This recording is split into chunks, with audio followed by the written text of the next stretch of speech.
Hi hello and welcome back to Rex Gamer Tamil. Okay, என் சேனலுக்கு உங்களை வரவேற்கிறேன். இன்றைக்கி இந்த வீடியோவில் என்ன பார்க்க போகிறோன்னா, நம்ம பார்ட் 2, அதாவது கண்ட்ரோல்ஸ் செட்டிங்ஸு எப்படி சேஞ்ச் பண்ணுறது, நான் என்ன செட்டிங்ஸ் வச்சுருக்கேன்னு சொல்லிட்டு ஒரு வீடியோ போட்டிருக்கேன். அதோட பார்ட் 2 வீடியோ தான் இது. இப்போ நம்ம மெயின்லேருந்தே போயிடலாம். அதாவது ஹோம் ஸ்க்ரீன் செட்டிங்ஸ்னு வந்துடலாம். இப்போ நீங்கள் ஹோம் ஸ்க்ரீன் செட்டிங்ஸை ஓப்பன் பண்ணிக்கோங்க. ஓப்பன் பண்ணால் வீடியோஸில் ஸ்க்ரீன் சேஃப் ஏரியான்னு ஒன்று இருக்கும். இந்த சேஃப் ஏரியாவை நீங்கள் அட்ஜஸ்ட் பண்ணி வச்சுக்கோங்க. இந்த அட்ஜஸ்ட் பண்ணுறது என்ன பெனிஃபிட்டுன்னு கேட்டால், உங்களோட கண்ட்ரோலை நீங்கள் ஈஸியாக ஆக்சஸ் பண்ணுறதுக்கு அண்டு மெனுவை ஈஸியாக ஆக்சஸ் பண்ணுறதுக்கு இதை நீங்கள் அட்ஜஸ்ட் பண்ணி வச்சுக்கோங்க. ஓகே, நெக்ஸ்ட்டு நம்ம என்ன பார்க்க போகிறோம் அப்படின்னா, இந்த வீடியோவில் அதாவது நான் என்னோடய லேக் ரெடியூஸ் பண்ணுறதுக்கு நான் என்ன பண்ண போகிறேன், அதாவது நான் இந்த லேகெல்லாம் ரெடியூஸ் பண்ணுறதுக்கு நான் என்ன பண்ணுறேன் அதுதான் இந்த வீடியோவில் சொல்கிறேன். ஓகேவா? இப்போ நம்ம ஏதோ ஒரு பிளாக்குள்ளே போகும்போதோ இல்லை ஏதோ ஒரு மாபுக்குள்ளே போகும்போதோ நம்ம மட்டும் ஃபேட் ஆகும், அப்படியே மறைஞ்சு தெரியும். பாதி உடம்பு தெரியும், பாதி உடம்பு தெரியாது.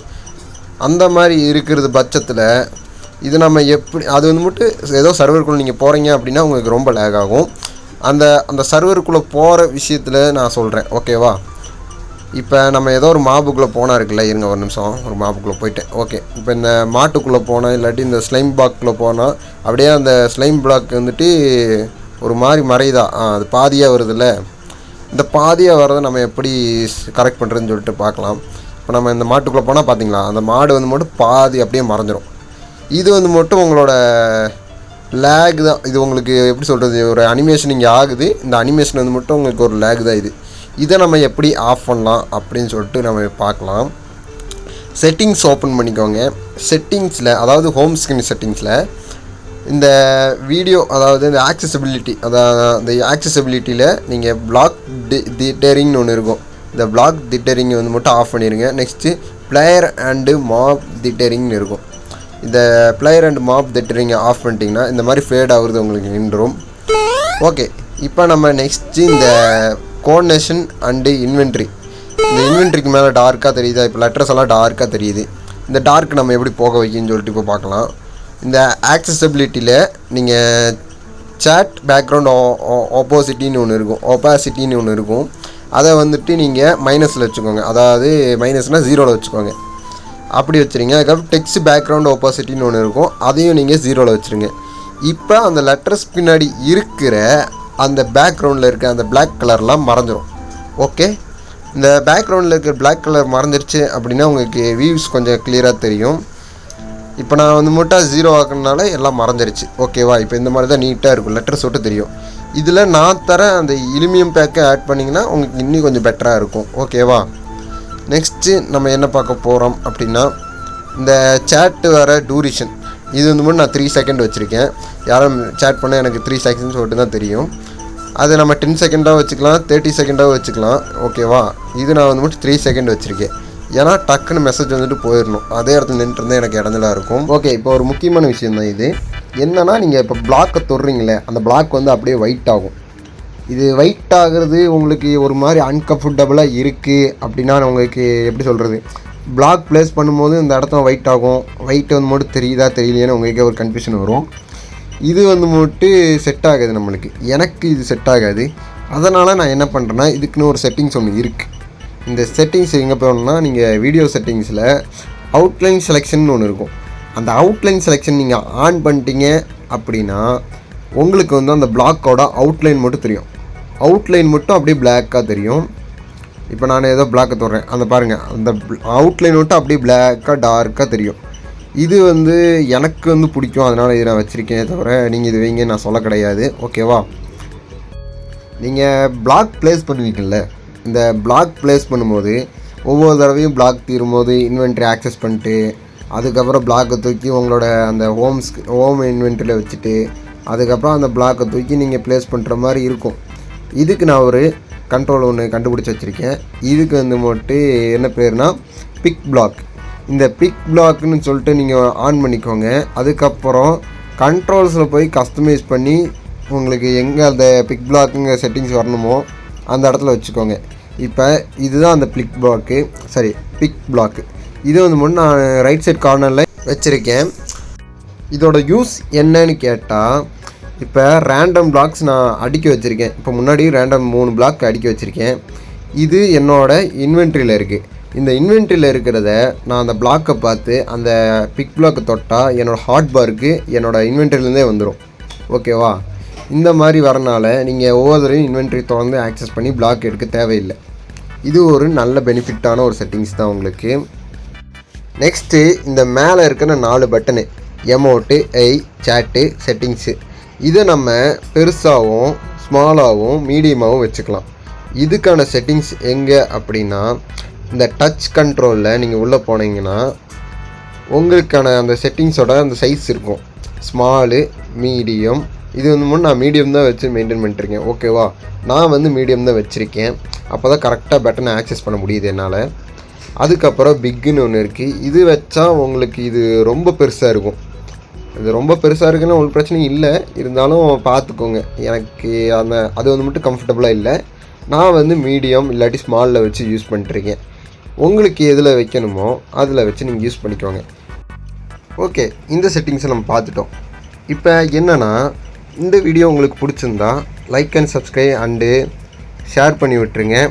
மறக்காமல் கமெண்டில் இனி என்ன இந்த வீடியோவில் டெவலப் பண்ணலாம், நெக்ஸ்ட்டு அடுத்த வீடியோ நம்ம என்ன போடலான்னு சொல்லிட்டு உங்களுக்கு பிடிச்சது ஏதாவது கமெண்ட் பண்ணி விட்டு போயிருங்க. ஓகே, இப்போ வீடியோ செட்டிங்ஸ் கண்ட்ரோல் கிட்ட வந்துடலாம். நம்ம ஏதோ ஒரு பிளாக்கை வச்சு அந்த பிளாக்கை நம்ம உடைக்கும் போது நம்ம மொபைல் மட்டும் ரொம்ப லேக் ஆகும், அதாவது வைப்ரேட் ஆகும். அந்த வைப்ரேட்டை எப்படி போக வைக்கிறதுனா, டச் செட்டிங்ஸில் vibrate when a breaking a பிளாக்குன்னு சொல்லிட்டு ஒரு செட்டிங்ஸ் இருக்கும். அந்த செட்டிங்ஸை ஆஃப் பண்ணிவிடுங்க. அதுக்கப்புறம் நீங்கள் வேறு ஏதோ ஒரு பொருளை தூக்கி போடும் போதோ அல்லது ஏதோ ஒரு பொருளை உடைக்கும் போதோ இந்த பிளாக் ஏதோ உடைக்கும் போதோ ரொம்ப வைப்ரேட் ஆகும். நீங்கள் இந்த செட்டிங்ஸை நீங்கள் ஆஃப் பண்ணிட்டீங்கன்னா உங்களுக்கு மட்டும் இந்த வைப்ரேட் ஆகாது. அதுக்கப்புறம் நீங்கள் இந்த மாதிரி ஐட்டம் தூக்கி போடும்போதும் வைப்ரேட் ஆகாது. அந்த டச் செட்டிங்ஸில் இது ரெண்டுத்தையும் ஆஃப் பண்ணி வச்சுக்கோங்க. அப்போ தான் நீங்கள் பிளாக்கை உடைக்கும் போதோ அண்ட் ஏதோ ஒரு ஐட்டத்தை உங்கள் இன்வென்ட்ரி இருந்தோ ஹார்ட் பார் இருந்தோ தூக்கி போடும்போதோ உங்கள் மொபைல் மட்டும் வைப்ரேட் ஆகாமல் இருக்கும். அப்படி வைப்ரேட் ஆகாமல் இருந்தால் முக்கால்வாசி லேக் மட்டும் ரெடியூஸ் ஆகிடும். ஓகே, நெக்ஸ்ட்டு மட்டும் நம்ம என்ன பார்க்க போகிறோன்னா, நம்ம ஷிஃப்ட் பட்டன் பற்றி நம்ம பார்க்க போகிறோம். இந்த ஷிஃப்ட் பட்டன், அதாவது நான் ஸ்னீக் பண்ணுறேன்ல, இந்த மாதிரி உட்காந்து நிற்கிறது டாப் டு பட்டன், அது மட்டும் ஹோல்டு, அது நம்ம ஒரு தடவை தொட்டாலே போதும், அதுவே ஹோல்ட் ஆகிக்கும். இது மட்டும் சர்வைவலில் யூஸ் பண்ணிக்கோங்க. அதுக்கப்புறம் ஹோல்ட் டவுன் பட்டன் டு ஸ்னீக்குன்னு சொல்லிட்டு ஒன்று இருக்கும். இது எதுக்குன்னா, நீங்கள் அது டோட்டலாக உங்கள் கண்ட்ரோலில் தான் இருக்கும். நீங்கள் அதை டச் பண்ணால் மட்டும்தான் அது ஷிஃப்ட் ஆகும். டச்சிலேருந்து கை எடுத்துட்டிங்கன்னா அது ஷிஃப்ட் ஆகாது, அதாவது உட்கார முடியாது. உங்களுக்கு இது இன்னும் புரியலைன்னா நான் இன்னும் தெளிவாக சொல்கிறேன். இந்த டேப் பட்டன் 1 to ஸ்னீக்னா நீங்கள் ஒரு தடவை பட்டனை தட்டினா போதும், அதுவே ஸ்னீக் ஆகிட்டு ஹோல்டாகி உட்காந்துக்கும். இந்த ரெண்டாவது இருக்குல்ல, ஹோல்ட் டவுன் பட்டன் டு ஸ்னீக்னா நீங்கள் அது டோட்டலாக உங்கள் கண்ட்ரோலில் இருக்கும். நீங்கள் அழுத்தினாலும் சரி அழுத்தினாலும் சரி அதை ஒவ்வொரு தடவையும் நீங்கள் தான் பார்த்துக்கணும், நீங்கள் அழுத்திருக்கீங்களா இல்லையான்னு சொல்லிட்டு. அவ்வளோதான். ஓகே, இப்போ முக்கியமான ஒரு செட்டிங்ஸ் ஒன்று பார்த்துடலாம். இப்போ நம்ம மட்டும் டச்சில் இப்போ ஒன்று பார்த்தோம்ல, அந்த அவுட்லைன்னு சொல்லிட்டு, அந்த அவுட்லைன் செட்டிங்ஸை எப்படி நம்ம இன்னும் கொஞ்சம் டார்க் ஆக்குறதுன்னு சொல்லிட்டு பார்க்கலாம். இதில் ஹைலைட்ஸ் ஆல்வேஸ் ஆனுன்னு சொல்லிட்டு ஒன்று இருக்கும். இந்த ஹைலைட்ஸுங்கிறது ஆல்வேஸ் ஆனுன்னு சொல்லிட்டு ஒன்று இருக்கும், அதை ஆன் பண்ணிக்கோங்க. இது எதுக்குன்னா, நம்ம ஏதோ ஒரு பிளாக்கை டச் பண்ணும்போதோ அல்லாட்டி ஏதோ ஒரு பிளாக் மேலே நம்ம ஏமை வைக்கும்போது அதை அவுட்லைன் மட்டும் டார்க்காக தெரியும். ஓகேவா? இப்போ நம்ம இது அவுட்லைன் செட்டிங்ஸ் ஆனில் வச்சுருக்கனால இப்படி தெரியுது. இதுவே நம்ம அவுட்லைன் செட்டிங்ஸ் ஆஃபில் வச்சுருந்தா ரொம்ப டார்க்காக தெரியாமல் ஒயிட்டாக தெரியும். கரெக்டாக? இப்போ நான் சொல்கிற மாதிரி செய்யுங்க. என்னோடய டெக்ஸ்சர் பேக் நான் ஆட் பண்ணிவிட்டு இப்போ எப்படி இருக்குன்னு உங்களுக்கு காட்டுறேன் பாருங்கள். லோட் ஆனதுக்கு அடுத்து உங்களுக்கு அப்படியே டோட்டலாக பிளாக் ஸ்க்ரீன் வந்துடும். இது மட்டும் எனக்கு பர்சனலாக ரொம்ப பிடிக்கும். என்னென்னா, அந்த ஒயிட் கலரில் நமக்கு தெரியாது, கரெக்டாக எல்லாமே பிளாக் கலரில் தெரியும். ஆனால் இதில் ஒரு ஸ்பெஷாலிட்டி ஒன்று இருக்குது. நம்ம ஹைலைட்ஸ் ஆன் பண்ணோம்ல, அதில் அவுட்லைன்ஸ் நம்ம ஆன் பண்ணி பார்க்கும்போது என்னோட இலிமியம் பேக் ஆட் பண்ணனால அது ஒயிட் கலரில் தெரியும். இப்போ பாருங்களேன், நான் ஒரு பிளாக் டச் பண்ணால் இல்லாட்டி அந்த பிளாக் மேலே வச்சா அது அப்படியே ஒயிட் கலரில் தெரிய ஆரம்பிக்கும். நான் பார்க்குறேன், அது அப்படியே அவுட்லைன்லாம் அப்படியே ஒயிட் கலரில் தெரியுதா? இதுதான் நான் சொன்னேன். இது எனக்கு பர்சனலாக ரொம்ப பிடிக்கும். அதனால தான் இந்த டெக்ஸ்சர் பேக்கு அண்ட் ஏமுக்காகவும் இந்த டெக்ஸ்சர் பேக் நான் யூஸ் பண்ணுறேன். இது நீங்கள் யூஸ் பண்ணிங்கன்னா கொஞ்சம் பிவிபி பண்ணுறதுக்கு அந்த ஸ்டார்டிங்கில் பிவிபி பண்ணுறதுக்கு உங்களுக்கு பர்ஃபெக்டாக இருக்கும்னு நான் சொல்லுவேன். ஓகே, இப்போ நம்ம இப்போ ஸ்டார்டிங்கில் நான் லாபியில் நின்று வீடியோ எடுக்கும்போது கண்ட்ரோல்ஸு அந்த கஸ்டமைஸு அதுக்கப்புறம் ஹார்ட்வேர்லாம் மறந்துருக்கும். இது என்ன காரணம்னு சொல்லிட்டு இப்போ ஒரு செட்டிங்ஸ் ஒன்று ஆன் பண்ணி காட்டுறேன் பாருங்கள். இது எனக்கு கொஞ்சம் இன்ட்ரெஸ்டிங்கான ஒரு செட்டிங்ஸ் தான். என்னென்னா செட்டிங்ஸில் வீடியோஸ்குள்ளே போனீங்கன்னா ஹைடு ஹெச்யூடின்னு ஒன்று இருக்கும். இதை நம்ம ஆன் பண்ணோம் அப்படின்னா, அதாவது இது நீங்கள் ஆன் பண்ணிட்டீங்க, இப்போ இந்த ஹையு சேட்டு அதுக்கப்புறம் ஹாட்பாரு கண்ட்ரோல்ஸு எல்லாமே மறந்துடும். பட் அதை அவங்களால அந்த டச்சு ஆக்சஸ் பண்ண முடியும்னு நினைக்கிறேன். அதுக்கப்புறம் அட்டாக் பட்டனை ஆக்சஸ் பண்ண முடியும். ஹார்ட்வேர் உங்களால் ஆக்சஸ் பண்ண முடியாது. அதுக்கப்புறம் அந்த செட்டிங்ஸு அதெல்லாம் ஆக்சஸ் பண்ண முடியும்னு நினைக்கிறேன். எமௌண்ட்டு கூட போட முடியும், பட்டு உங்களுக்கு அந்த ஸ்க்ரீனில் தெரியாதனால எமௌண்ட்டு கரெக்டாக அவங்களால பார்த்து போட முடியாது. ஓகே, இப்போ நம்ம மெயின் குவெஸ்ட்டுக்கு போயிடலாம். இப்போ நான் அதை ஆன் பண்ணிட்டேன், வேறு எதுவும் இல்லை. இப்போ நம்ம இந்த வீடியோவோட மெயினான இடத்துக்கு வந்தாச்சு. ஓகேவா, எப்படி ஏம் பண்ணுறது அண்டு எப்படி பிவிபி கரெக்டாக பண்ணுறது.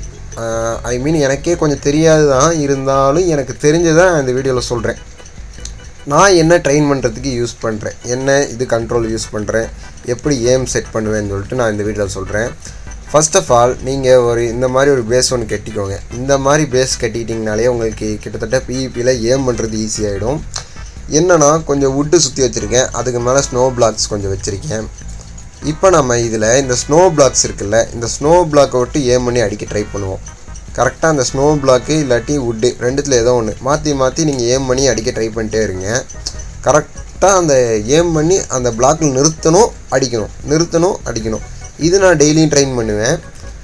இது ட்ரெயின் பண்ணுறதுனால என்ன பெனிஃபிட்னு கேட்டால், ஈஸியாக நம்ம ஏமு கரெக்டாகிடும். அதுக்கப்புறம் பிவிபியில் கொஞ்சம் பிளேயர்ஸ்லாம் அடிக்கிறது ஈஸியாகும்.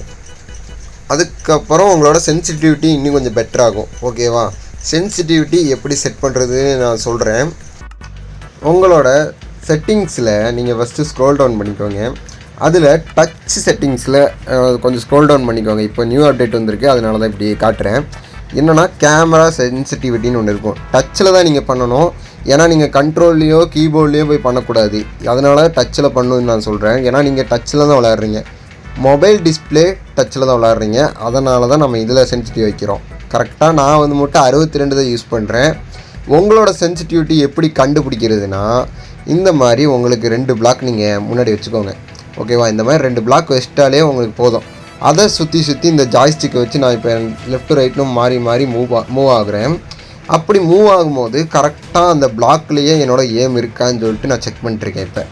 இப்போ கரெக்டாக என்னோடய ஏமு அந்த பிளாக்லேயே தான் இருக்குது. நெக்ஸ்ட்டு இந்த மாதிரி குதிச்சுட்டு அடிக்க முடியுதான்னு சொல்லிட்டு நான் ட்ரை பண்ணுறேன்.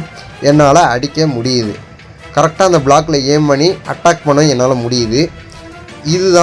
இப்படி தான் சென்சிட்டிவிட்டி உங்களால் கண்டுபிடிக்க முடியும். கண்டுபிடிச்சிட்டாலே உங்களால் பாதி பேர்த்த பொழக்க முடியும். அதுக்கப்புறம் நம்ம அட்டாக்கையும் நம்ம சென்சிட்டிவிட்டியும் கரெக்ட் பண்ணிட்டோம். இப்போ நம்ம எப்படி பிரிட்ஜிங் பண்ணுறது நம்ம இப்போ பார்த்துடலாம். பிரிட்ஜிங்க்கு மெயினாகவே 3 ஸ்டெப்பு தான். 3 ஸ்டெப்பில் நீங்கள் பிரிட்ஜிங் கற்றுக்கலாம். அதாவது 3 விதமாக உங்களால் பிரிட்ஜிங் போட முடியும். ஃபஸ்ட்டு பிரிட்ஜிங் இப்போ நான் சொல்லித்தர போகிறது என்னென்னா, நீங்கள் 3வது பிளாக்கு இல்லாது 4வது பிளாக்கு, அதாவது நீங்கள் எந்த இடத்துல பிரிட்ஜிங் பண்ண போகிறீங்களோ அந்த பிளாக்கை விட்டு 3வது பிளாக்கு இல்லாட்டி 4வது பிளாக் வந்து தள்ளி நின்றுக்கோங்க. உங்களுக்கு முன்னாடி ஒரு பிளாக் ப்ளேஸ் பண்ணுங்கள். உங்களுக்கு முன்னாடி, அதாவது 3 பிளாக்கு முன்னாடி நின்றுக்கோங்க. உங்களுக்கு முன்னாடி ஒரு பிளாக் ப்ளேஸ் பண்ணுங்கள். ப்ளேஸ் பண்ணும்போதே ஜாய்ஸ்டிக்கை முன்னாடி தள்ளணும். அந்த பிளாக்கை விட்டு உங்களோட ஏம் வெளியே போகக்கூடாது. ப்ளேஸ் பண்ணும்போதே அப்படியே உங்கள் ஜாய்ஸ்டிக்கு முன்னாடி தள்ளினீங்கன்னா இந்த மாதிரி பிரிட்ஜிங் நீங்கள் பண்ணிடலாம். ஈஸி தான், பழகும் போது உங்களுக்கு ஈஸியாகிடும், ரொம்ப கஷ்டமெல்லாம் இல்லை. நெக்ஸ்ட்டு நம்ம இது மேல் தரையிலேருந்து போடுறோம், அந்த மேல் பிளாக்லேருந்து போடுறோம். இப்போ இந்த மாதிரி எப்படி போடுறது நம்ம பார்த்துடலாம். அதாவது நம்ம இங்கே நிற்போம், உடச்சிட்டேன், ஓகே, அதாங்க ஃபிக்ஸ் பண்ணிடலாம். நம்ம இந்த பிளாக்கில் கரெக்டாக இந்த ஃபஸ்ட்டு பிளாக்கில் நின்று எப்படி இந்த மாதிரி சேர்ந்தாப்பில் பிரிட்ஜிங் பண்ணுறதுன்னு பார்க்கலாம். அதுக்கு நான் முதல்ல ஹைட் போய்க்கிறேன். ஏன்னா கிரியேட்டிவில் இருக்கிறதுனால எனக்கு ஹைட் போக வேண்டியதாக இருக்குது. உங்களுக்கு முன்னாடி ஒரு பிளாக் ப்ளேஸ் பண்ணுங்கள். பிளாக் ப்ளேஸ் பண்ணி அந்த டச்சை அப்படியே கீழே இழுத்துட்டு முன்னாடி தள்ளுங்க. ஓகேவா, அதே மாதிரி தான் அந்த டச்சு இழுத்துட்டு முன்னாடி தள்ளி ஜாய்ஸ்டிக்கை முன்னாடி தள்ளினீங்கன்னா உங்களுக்கு கன்னியூவாக இந்த மாதிரி பிரிட்ஜிங் போட வந்துடும். அப்போ நீங்களும் இந்த மாதிரி பிளாக்லேருந்து சேர்ந்தாப்புலேயே பிரிட்ஜிங் போட்டுக்கலாம். கரெக்டாக உங்கள் முன்னாடி பிளாக்கு, அதுக்கப்புறம் டச்சிலேருந்து இழுத்து முன்னாடி தள்ளி, அதுக்கப்புறம் ஜம்ப். இது வந்து மட்டும் ஜம்ப் பிரிட்ஜிங்குவாங்க. இந்த மாதிரி ஜம்ப் பண்ணிட்டு ஜாய்ஸ்டிக்கையும் ஏமு அண்ட் டச்சு இதை வந்து உங்களோட ஏம்லேருந்து அந்த பிளாக்லேருந்து வெளியே போகாமல் இருந்தால் நீங்களும் இந்த மாதிரி பிரிட்ஜிங் பண்ணிடலாம். இது நான் சொல்கிறத விட உங்களுக்கு நீங்களே கற்றுக்கிட்டால் தான் உங்களால் செய்ய முடியும். இது நான் ஹேண்ட்காம் வீடியோவில் கரெக்டாக சொல்ல ட்ரை பண்ணுறேன்.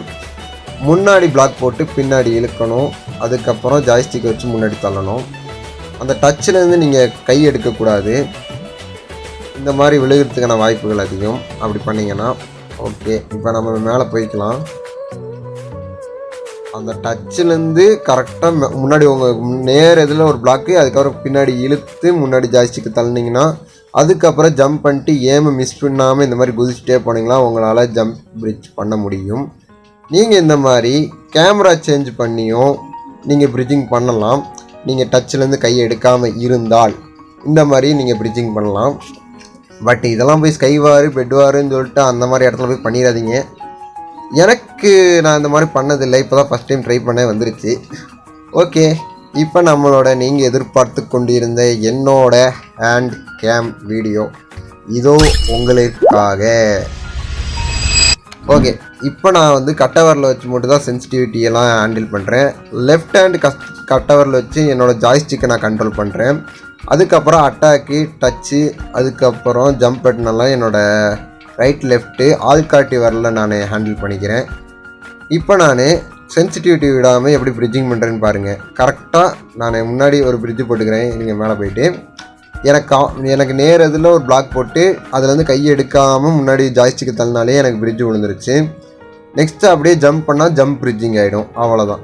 இப்போ நான் அந்த எட்ஜில் போய் மட்டும் ஷிஃப்ட் அழுத்தி உக்காந்துட்டேன். இப்படி தான் என்னோடய கண்ட்ரோல் நான் யூஸ் பண்ணிட்டுருக்கேன். இப்படி தான் என்னோடய கண்ட்ரோல் நான் யூஸ் பண்ணுறதும் இல்லாமல் உங்களுக்கும் சொல்லித்தரேன். எனக்கு நான் இப்படி தான் யூஸ் பண்ணி கொஞ்சம் பெஸ்ட்டாக நான் விளாண்டுருக்கேன்னு நினைக்கிறேன். ஓகே, இவ்வளோ தான் ஹேண்ட் கேம் வீடியோ. நீங்கள் இதுக்கு மேலே உங்களோட கையில் தான் இருக்குது. இந்த கண்ட்ரோல் பழகுறீங்களா, இல்லை இந்த கஸ்டமைஸ் வச்சு பழகுறீங்களா, இல்லை கஸ்டமைஸ் மாற்றி நீங்கள் பழக போகிறீங்களான்னு உங்கள் கையில் தான் இருக்குது. ஓகே, இந்த வீடியோ பிடிச்சிருந்தா like and subscribe and comment பண்ணிட்டு போயிருங்க. இந்த வீடியோவில் என்ன குறையோ நான் ஏற்றுக்கிறேன் நீங்கள் சொன்னால் அது. ஓகே, என்னோடய யூடியூப் ஜேர்னியில் நீங்கள் கொடுத்த சப்போர்ட் வந்து மட்டும் ரொம்ப ரொம்ப பெருசு.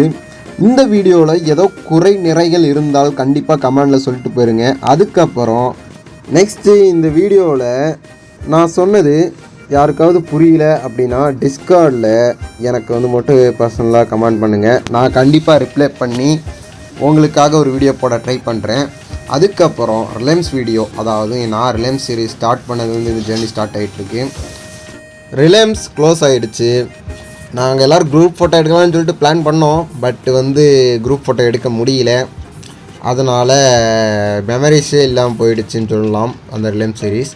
ஓகே, நெக்ஸ்ட்டு நம்ம என்ன பண்ணலான்னு சொல்லிட்டு நான் நெக்ஸ்ட் வீடியோவில் சொல்கிறேன். அது வரைக்கும் உங்களிடம் விடை பெறுகிறேன். போய்ட்டுறேன். பாய்.